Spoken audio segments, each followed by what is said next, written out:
feel like we'll get like 8 measures in anyway, so. It's going to be spectacular.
Alyssa, you're doing some things very, very well.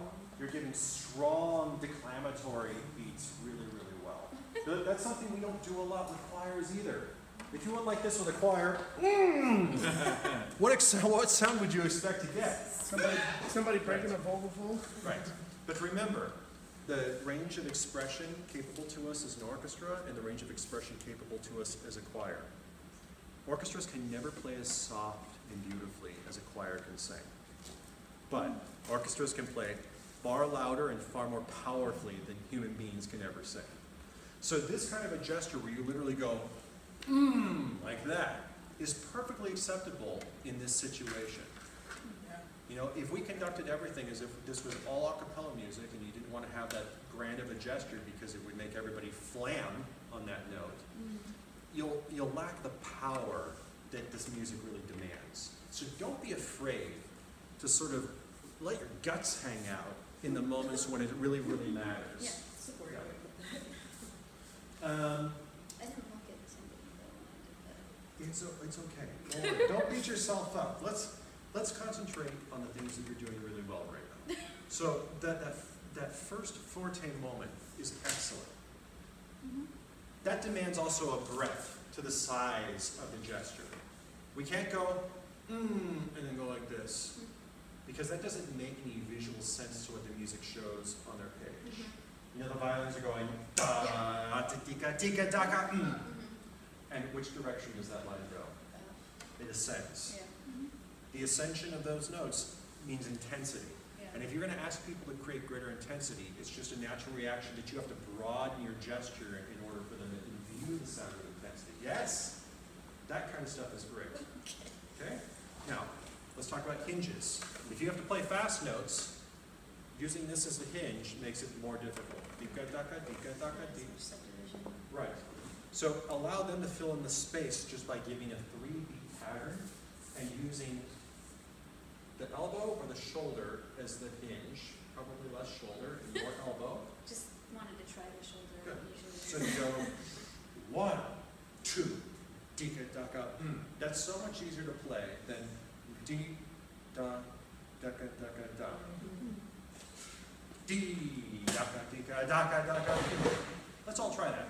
We're just going to make a basic triangle 3 pattern, and it's going to be a fortissimo sound. I want you to play da, tika, tika, taka, ah. So you're going to do the syncopated 16th rhythm. This is the violin at rehearsal 1. Okay? Yep. Ready, and good. Excellent. Good. Let's stand. Let's try that again. Sorry, I wasn't trying to hold hands with you. We're going to practice our big gestures. Yay! Yay! Yeah. Yeah. I don't have a syncopation, that's strange. D. Syncopation? There's no tie over? Oh, sorry. You've got the reduction. Yeah, the strings all do a 16th yeah. ascending line. Okay, let's try that again. 1, ready, and drop. Good. Now, I want you, while he's playing, to articulate that with your voice. So watch me exact do it one time. It's going to look like this. So you're going to articulate that with your mouth. Here we go. Ready, and good. Excellent. Good. Those are nice and powerful down gestures. And you have a crisp ictus that's so clear. It's like play right here. There's no mistaking it whatsoever. I urge you not to click the hinge at the wrist in this. This will make it very difficult for your string players to get in there. D, daka, tika, daka, Okay? Can you broaden your gesture through beats 2 and 3? So it's going to be 1, 2, 3, 1. Again. Okay, here we go. 1, ready, and.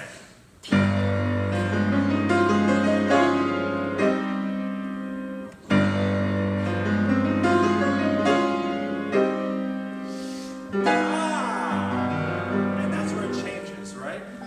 Because, you could be seated, everybody.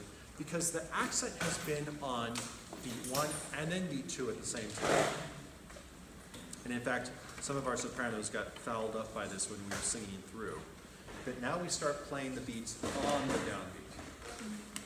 Right? Yeah. I'm talking about, for example, in bar 24. Bar 24, we've gone from hearing the choir sing on beat 2 to now we're singing on beat 1. So, let's begin, please. Once again, at figure 1, this is bar 20, figure 1. Everybody singing? Figure 1, So we're on Gotcha. Yeah. I think I want to sing. Okay, anyways.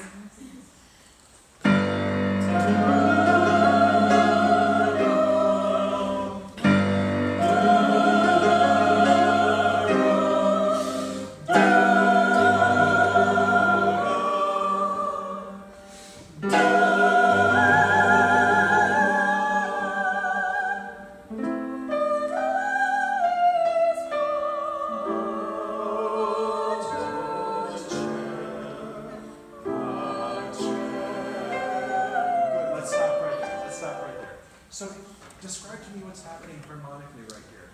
Okay, well, that's the first part where I feel like it goes a cappella. I know you said harmonically, but I think that's important. That the Good. voices are alone right there. Yeah, that's a texture thing. Yeah. And the texture highlights the harmonic change. So what's the harmonic change that happens Okay, there? so I have written A minor 7, D minor 7, C major. Ah, that's exactly right. Okay. Where else in this piece have we had C major? No, Not where? yet. Nowhere. This is the first place of harmonic resolution. Yeah. And, like all great composers, Vaughan Williams is using the germinating musical material in the first few bars of a piece. Later, we've got this beautiful mode mixture that happens from A minor 7 to D minor 7 suddenly to it just melts into C major. And what's the word? Gotcha. Peace. Peace. It should be like a warm bath in that moment. Mm-hmm. So just beating through time in this section doesn't make any sense. And I've brought up the name Gustav Meyer a few times, the great conducting teacher who trained a whole generation of American orchestral conductors. One of his great quotes is, Just conduct the music. People asked him, Maestro, what should I conduct what should I conduct in the score? And his answer is always, just conduct the music. So if, in this hemiola figure, if I go, Pacem, Pacem, what's not as musical is if I just wrote, Belong, belong, belong. You have to just conduct the feel in this motion. Okay? So let's start right there at bar 29. The A minor 7 chord. Can I have the soloist pick it up? Sure. Yeah, let's start at 28.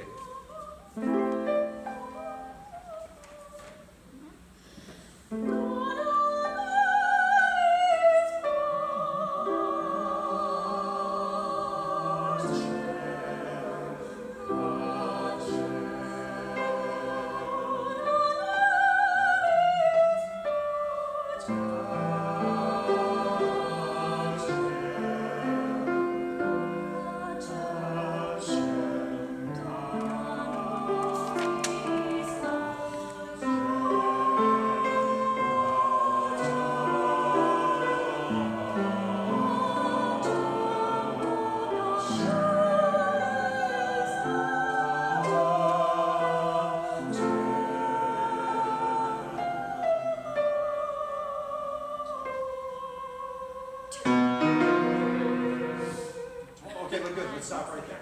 Now comes a third thing that I want us all to pay attention to. Alyssa, thank you for being the guinea pig. The person who got out there first, you're doing a great job. Orchestral conducting, you don't want to give away the secrets before they happen. So look at the dynamic right where we left off at bar 44. This is figure 2, everybody. The ascending string line begins at what dynamic? Yeah. Good. So if you anticipate before the orchestra that they're going to go to fortissimo in 2 beats, the effect is destroyed. You have to start. I made the rookie mistake of thinking that since the timpani was playing, it was an intense moment, but it's at But even there, Yeah. this has to be a great feel. It touches on something I think I said in rounds this morning, which is that when you conduct, you're not just conducting the players, you're conducting the audience too. You're directing the person who's viewing this concert in what they should be listening to. You're conducting the audience. You're conducting the audience's ears, visually. You're saying, audience, I want you to listen to the strings here. Audience, I want you to listen to the timpani here. When you're cueing, you're showing the audience what they should be listening to as well. And we can't underestimate the visual aspect of music. That this is something that makes the music make more sense, not just to the players, but to the audience as well. Yes, theatrical as well. Yeah, but it's more than just theatrics. That sort of underestimates, I think, the value of it. I think it's about being a vessel through which the music is being communicated. And if you're what Dr. Bellin says, if you're lighting up because your ideation has informed your expression, then it's as if you are just commanded by the Holy Spirit of music, and you're like in control of them. It's like the maestro myth, the whole idea that this person who doesn't make any sound whatsoever is somehow like magically controlling the sound, but it's because we're totally lit up with that ideation. So don't ideate early. Yeah. Wait until the moment comes. Yeah. Let's start right there, the figure 2. Okay. Once again, I want to solo experiments. Sure, let's do that. On the down beat of 36, pop.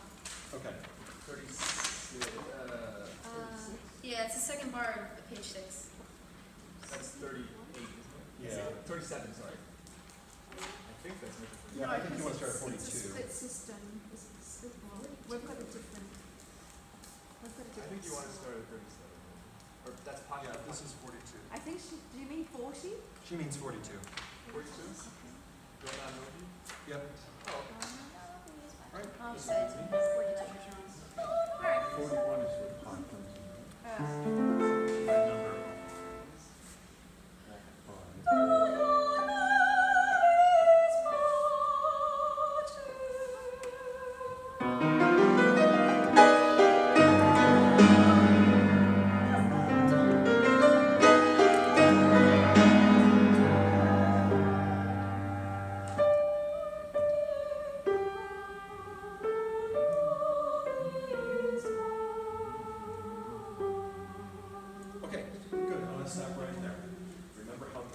ensemble is in front of you, Yeah. this post-romantic size orchestra, Yeah. going like this is going to be imperceptible. Okay. When was the last time you saw a big orchestra work with an orchestra in the choir? Pretty recently. And what do we do with dynamics when we sing with an orchestra? When you see pianissimo in a Mahler symphony, you're singing Mahler second. Does that mean the quietest you've ever sung in your, well, maybe Mahler, that's what it means. But, you know, it's like all of our dynamics have to go through the gauntlet of what's actually happening acoustically. This is not really going to cut it. Even if it's quiet, it needs to be clear. You need to open up the body and expand a little bit so that they can see what your emotions are. These emotions may feel exaggerated if you're in 149 and you've just got 2 rows of singers in front of you. But all of a sudden in front of an orchestra, this can be the softest pianissimo you've ever heard in your life. Okay. So don't resist the urge to hunker down like this when you want quiet. Stand like this if you want quiet. Has Dawn ever talked about drawing the ensemble into you? Not allowing yourself to become sort of the tail of the ensemble? Yeah. Draw them into you, into your concept of what soft is, what piano is. Okay. Oh, you see what I've written there? Is that not a good time for this? No, that is a good time. That is a good time for this. Okay. But- Because I was just letting the soloist do her thing. Yeah, but because you haven't explained that to anybody, Oh. that's going to be confusing right now. Okay. Yeah, okay? Alyssa, you're doing a lot of things really, really well. Thank you for being a guinea pig. You're welcome. We're going to keep working on this. Let's take a 5-minute